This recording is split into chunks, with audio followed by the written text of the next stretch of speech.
బాబు Jagjivan Ram community hall నందు నందిగామ నియోజకవర్గ అధికారిక సమీక్ష సమావేశంలో పాల్గొన్న Vijayawada MP Kesineni Sivanath, Chinni MLA Thangirala Sowmya, Kesineni Sivanath MP Vijayawada comments.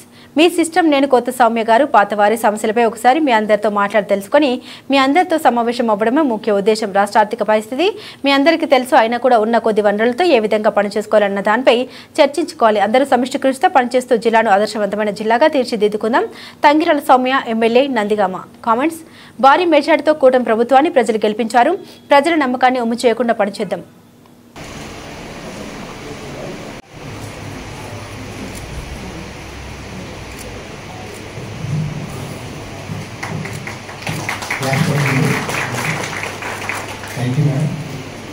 అలాగే ఏరియా నా పేరు వెంకటేశ్వరరావు అండి, చంద్రపాడు ఎంపీ వస్తాను. Next వీరుపాడు MP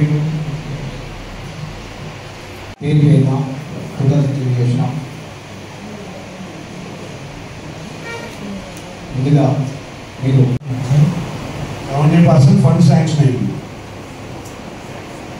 70 lakhs work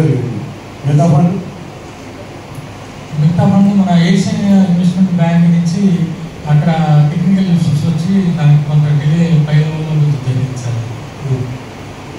fund అయితే శాంక్షన్ అయింది, స్టేటస్ అయింది.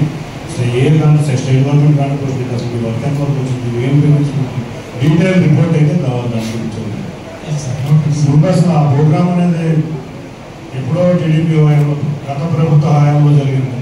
తర్వాత ప్రభుత్వ హయాంలో దాన్ని టచ్ చేయలేదు. Thank you. దీంట్లో ఫిగర్స్ ఉన్నాయి, మీరు చెప్పింది మేము విన్నాం, కానీ దాని క్లారిటీ ఇస్తే స్టేట్ గవర్నమెంట్తో మాట్లాడి ఆ ఫండ్ బ్యాలెన్స్ ఫండ్ ఏం చేయాలో, లేకపోతే కలెక్టర్ గారి దగ్గర దృష్టికి తీసుకెళ్ళి ఏం చేయాలో తీసుకుంటాం. ముందు వర్క్ స్టేటస్ కావాలి. అది ఎంతవరకు అయితే మీకు ఐడియా ఉంటే కొంచెం చెప్తే వర్క్ స్టేటస్ పరంగా మనకి ఓన్లీ ఒక 70 lakhs వర్క్ మాత్రమే అది ఎగ్జిక్యూట్ ఇచ్చాను. అది ఏజెన్సీ ఒక 5 నిమిషాలు కలిపి ఇచ్చారు సార్ ప్యాకేజీ. మా ఆఫీస్ నుంచి మీకు కోఆర్డినేషన్ వస్తుంది. ఆ సమస్యలు మీరు కొన్ని పరిష్కరిస్తున్నారు, కొన్నిటికి ఇబ్బందులు ఉన్నాయి. వాటిని కూడా కొంచెం దృష్టిలో తీసుకుని మనకి ఏ విధంగా ముందుకు వెళ్ళాలి అనే విధంగా ఈ సమావేశం ఏర్పాటు చేయడం జరిగింది. అంతకుముందు కూడా మొన్న కూడా కలెక్టర్ గారి ఆధ్వర్యంలో డిస్ట్రిక్ట్ రెవెన్యూ కమిటీ మీటింగ్ జరిగింది. ప్లస్ ప్రతి నెల అందరూ ఎమ్మెల్యే ఎంపీలతో కలిపి ప్రతి నిత్యం డిస్ట్రిక్ట్ కమిటీ మీటింగ్ జరుగుతుంది. అదేవిధంగా నియోజకవర్గ వారీగా కూడా మనం చక్కగా కోఆర్డినేషన్ చేసి వాళ్ళు మమ్మల్ని ప్రజాప్రతినిధుల కింద ప్రజలు భారీ మెజారిటీతో గెలిపించారు. కాబట్టి మీతో సమన్వయం చేస్తా మేము వెళ్ళటమే మీరు దీంతో ముఖ్య ఉద్దేశం. తప్పకుండా దీనికి మీరు అందరూ సహకరించాలి. సహకరించి ఇవాళ రాష్ట్ర ఆర్థిక పరిస్థితి అందరికన్నా కూడా మీకే ఎక్కువ తెలుసు. అయినా కూడా ఉన్న పూర్తి ఆర్థిక పరిస్థితుల్లో ఏ విధంగా ముందుకు వెళ్ళాలి, సెంట్రల్ గవర్నమెంట్ నుంచి వచ్చే ఫండ్స్ని ఏ విధంగా తీసుకురావాలి, ఏమేమి పెండింగ్ ఉన్నాయి. ఫర్ ఎగ్జాంపుల్ జలజీవన్ మిషన్ ఉంది, దీంట్లో ఎన్నో కొన్ని పెండింగ్ వర్క్స్ ఉన్నాయి. ఆల్రెడీ సెంట్రల్ గవర్నమెంట్ ఎలక్ట్రిషన్స్ అయినాయి. ఇటువంటివన్నీ చేసుకోవాలి. ఇప్పుడు వర్షాలు ప్రారంభమైనవి.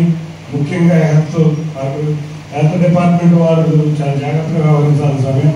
బాగా వ్యవహరిస్తున్నారు కూడా. మన జగ్గేపేటలో కానీ నిన్న తిరుమలలో జరిగిన వాటిలో కానీ డిఎంహెచ్ఓ గారు బాగా రెస్పాండ్ అయ్యారు. Thank you. ఇట్లా అందరూ అధికారులు కనుక కృషి చేస్తే తప్పకుండా మనం జిల్లాలో ఆదర్శవంతమైన జిల్లాగా మనం తెచ్చుకున్నామని ఈ సమావేశం. Thank you very much.